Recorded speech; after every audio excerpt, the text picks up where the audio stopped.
জাতীয় নির্বাচন ঘিরে মিছিল, মিটিং আর গণসংযোগে ব্যস্ত নোয়াখালীর প্রার্থীরা। ভোটাররা বলছেন এবার তারা ঠকতে চান না। মানুষের অধিকার এবং উন্নয়ন নিশ্চিত করতে পারবে এমন মানুষ থাকবে পছন্দের তালিকাতে। বিশ্লেষকরা বলছেন এমন দাবি বাস্তবে রূপ দিতে প্রয়োজন গ্রহণযোগ্য, নিরপেক্ষ এবং ভয়হীন নির্বাচন। Cool Perfume Deodorant Stick এর odor fighting formula দুর্গন্ধ দূর করে দেয় লং লাস্টিং ফ্রেশনেস 24 ঘন্টা পর্যন্ত। জংধরা টিনের বেড়া, উপরে প্লাস্টিকের ছাউনি।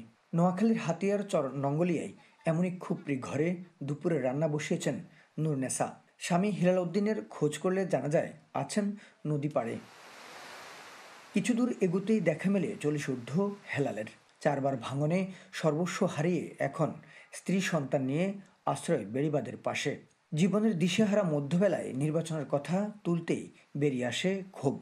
ধরনা ভোট আইলে ধরনা আইয়ে বলক দিব বা দিব বস্তা দিব, এটা বলে হিয়ারও ভোট চলে গেলে আর কেউ দেখা যায় না, সবাই চলে যায়। এই জনপদের দক্ষিণে সুবর্ণচর, হাতিয়া ও পূর্ব দক্ষিণে কোম্পানিগঞ্জের বেশিরভাগ অংশ বিলীন হচ্ছে মেঘনার ভাঙনে। অথচ স্বাধীনতার পর গুরুত্বপূর্ণ পদে ছিলেন এখানকার রাজনীতিকরা।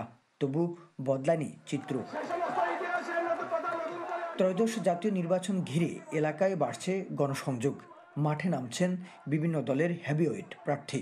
তবে এবার ভোটারদের চাওয়া আগের চেয়ে স্পষ্ট। যখন আমরা কৃষক, আমাদের কাছে ভোটের সময় এলে সবাই আসে, তো এই ভোট শেষ হয়ে গেলে আমাদের কাছে কেউ আসে না। আমাদের সুযোগ সুবিধা পাই, আমরা এরকম সরকার চাই যে ভোট দিতে পারি, যে আমরা এরকম।